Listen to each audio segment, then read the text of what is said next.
দিনাজপুর 2 বিরোধ উপজেলা আসনের বিরোধ উপজেলার একাধিক কেন্দ্রের চূড়ান্ত ফলাফল ঘোষণা করছি।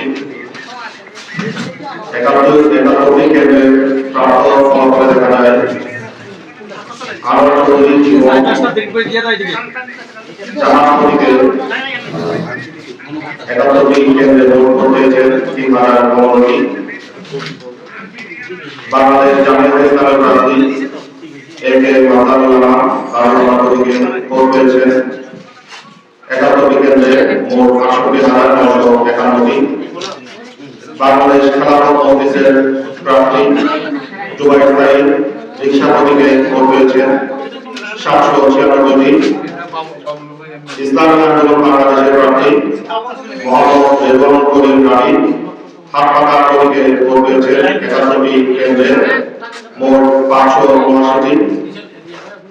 স্বতন্ত্র প্রার্থী মোহাম্মদ আনোয়ার রশিদ মোটরসাইকেল প্রতীকে বিরোধ উপজেলার ৭১টি কেন্দ্রে মোট ভোট পেয়েছেন ১৩,১৩৮টি। জাতীয় পার্টির প্রার্থী মোহাম্মদ জুলফিকার হোসেন লালন প্রতীকে বিরোধ উপজেলার ৭১টি কেন্দ্রে মোট ভোট পেয়েছেন ১,৫৫৭টি। বাংলাদেশ মুসলিম লীগের প্রার্থী মোহাম্মদ মোশাররফ হোসেন হারিকেন প্রতীকে বিরোধ উপজেলার ৭১টি কেন্দ্রে মোট ভোট পেয়েছেন ৩৭৩টি। বাংলাদেশ জাতীয় পার্টি দলের প্রার্থী মোহাম্মদ সাদিক রিয়াদ ধানের শীষ প্রতীকে বিরোধ উপজেলার ৭১টি কেন্দ্রে ভোট পেয়েছেন সর্বমোট ৭৭,৯৫৪। বিরোধ উপজেলার ৭১টি কেন্দ্রে মোট বৈধ ভোটের সংখ্যা ১,৬৬,৩৬৩টি। বাতিলকৃত ভোটের সংখ্যা ৩,৮৮১। সর্বমোট প্রদত্ত ভোটের সংখ্যা ১,৭০,২৪৪টি। বন্ধঘোষিত ভোটকেন্দ্রের সংখ্যা 0, বন্ধঘোষিত ভোটকেন্দ্রের ভোটার সংখ্যা 0।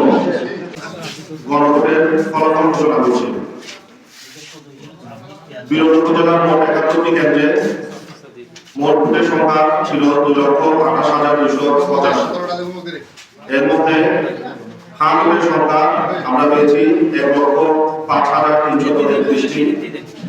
না ভোটের সংখ্যা আমরা পেয়েছি ৪৯,৪৮০টি। প্রদত্ত বৈধ ভোটের সংখ্যা ১,৫৪,৮১৭।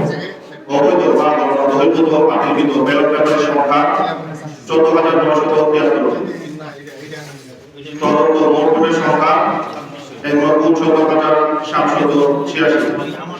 সবাইকে সহকারী রিটার্নিং অফিসার এর কার্যালয় থেকে সবাইকে ধন্যবাদ জানাচ্ছি পর্যন্ত অপেক্ষা করে আমাদের সাথে থাকার জন্য। সবাইকে শুভরাত্রি। ধন্যবাদ।